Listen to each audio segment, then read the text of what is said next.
afternoon, concerned neighbors are wondering how this could have happened. Menaz Zaman, 24-year-old, who led a double life and killed his entire family. Father, mother, grandmother, and sister. He allegedly confessed to killing his family on Sunday during an online chat. Zaman also allegedly shared pictures of his dead family members after the killing and posted pictures of a bloody knife, the suspected murder weapon. L'affaire Menaz Zaman, sûrement une des pires histoires ayant touché de près ou de loin l'univers du jeu vidéo. Le personnage principal de cette affaire, un jeune homme dans la vingtaine, introverti, qui passe ses journées à jouer aux jeux vidéo et à traîner sur Discord. Cette horrible affaire date d'il y a quelques années, en 2019. Mais avant d'y plonger, revenons quelques années en arrière, aux alentours de 2015, là où tout a débuté.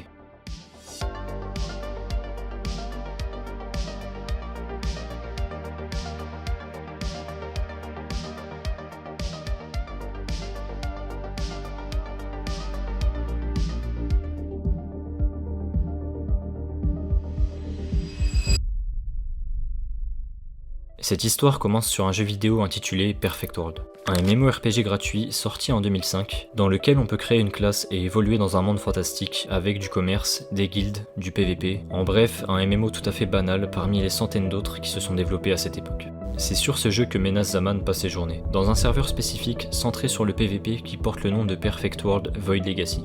Dans ce serveur, étant donné la faible communauté présente sur le jeu, les joueurs se connaissent quasiment tous. Et c'est à travers celui-ci que Menaz Zaman s'est lié d'amitié avec plein d'autres gens qui partagent la même passion que lui, et avec qui il passe l'essentiel de son temps libre à jouer en ligne. Pour résumer Perfect World, c'est juste un MMO tout à fait banal des années 2000, mais c'est sur ce jeu innocent et anodin que Menaz trouve son bonheur.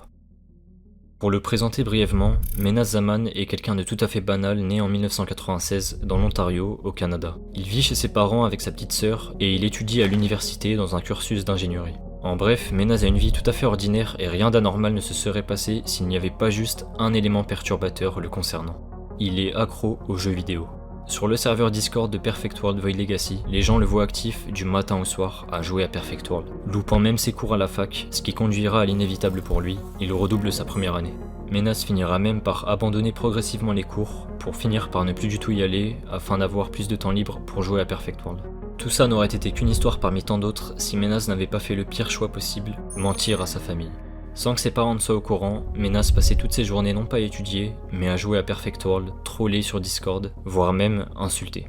Il y a une information que je vous ai pas encore donnée sur lui, et même si ça peut paraître anodin, Menaz est musulman, ou du moins, il l'était. Car sur Perfect World, il ne cachait pas sa haine de son ancienne religion et des musulmans, ce qui lui vaudra d'être banni temporairement des serveurs sur lesquels il passait son temps à shitpost. Vous l'aurez compris, Menaz est quelqu'un de très toxique, qui passait son temps à troller, mais jusque-là, c'est juste un type comme il y en a tant d'autres sur Discord. Le moment qui viendra marquer un tournant dans son histoire, c'est plusieurs années après, en 2019, sur les mêmes serveurs Discord de Perfect World.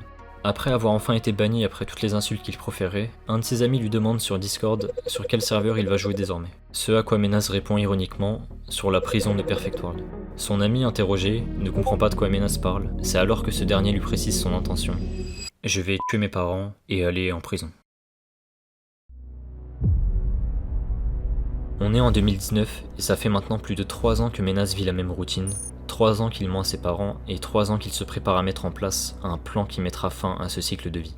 Il s'était mis dans une impasse. Il avait dit à ses parents que la remise des diplômes était un 28 juillet, le temps s'écoulait et son mensonge ne pouvait plus durer.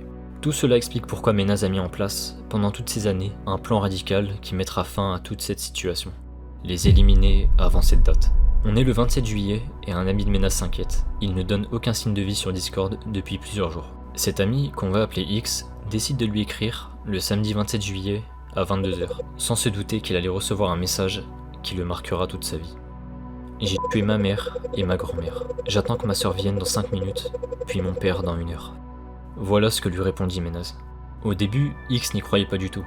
Comme je vous l'ai dit, Menaz était connu comme un mec qui passait tout son temps à troll et dire n'importe quoi. Sauf que là, Menaz ne trollait pas du tout.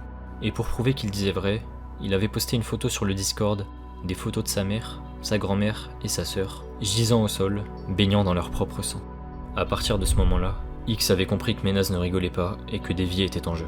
Il a immédiatement créé un groupe sur Discord pour demander aux autres membres si les photos ne provenaient pas de Google, et après plusieurs recherches inversées et vérifications, sa crainte s'est avérée réelle. Ces photos n'existent nulle part sur internet. Menaz dissipe tous les doutes quand il publie une photo de sa famille réunie autour d'un gâteau d'anniversaire. confirmant bel et bien la véracité de ses propos. Il postera aussi une photo de lui sur laquelle on le voit tenir un couteau ensanglanté. Plus personne ne doutait, Menas venait réellement de tuer sa mère, sa grand-mère et sa petite sœur.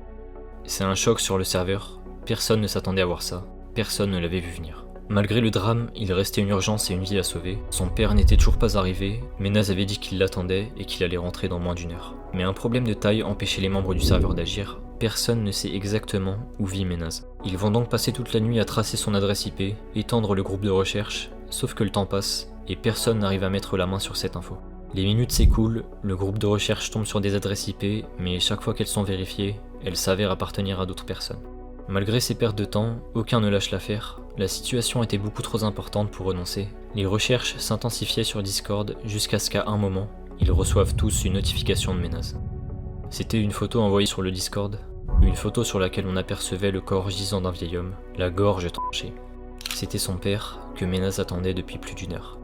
Il venait de tuer toute sa famille, en direct, sur Discord, devant des témoins virtuels qui ne pouvaient rien faire à part y assister, tout en étant impuissants.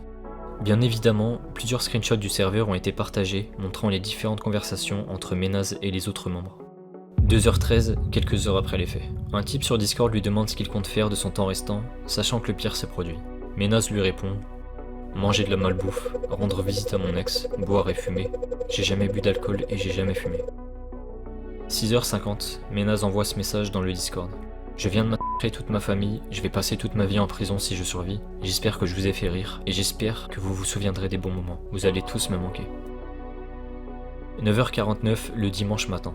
Quand on lui demande pourquoi avoir fait ce carnage, Menas poste un pavé dans lequel il explique toute la vie qu'il menait depuis 3 ans. Il raconte globalement qu'il a commencé à louper les cours dès sa première année à l'université, qu'il a dû redoubler après avoir foiré la moitié de ses épreuves, qu'il est devenu au fil du temps dépressif, mais aussi athée, qu'il a planifié ce plan ultime depuis un moment, en mentant à ses parents. Dans les dernières lignes, il explique pour la première fois les motivations qui l'ont poussé à commettre le pire et à mettre en place ce plan. J'ai fait ce que j'ai fait parce que je voulais pas que mes parents ressentent la honte d'avoir un enfant comme moi. J'ai choisi de le tuer par lâcheté. Comme je suis athée, je crois qu'on n'a qu'une seule vie. Je sais que ça peut paraître confus, mais ce qui est fait, et ce que j'ai planifié, c'est maintenant conclu.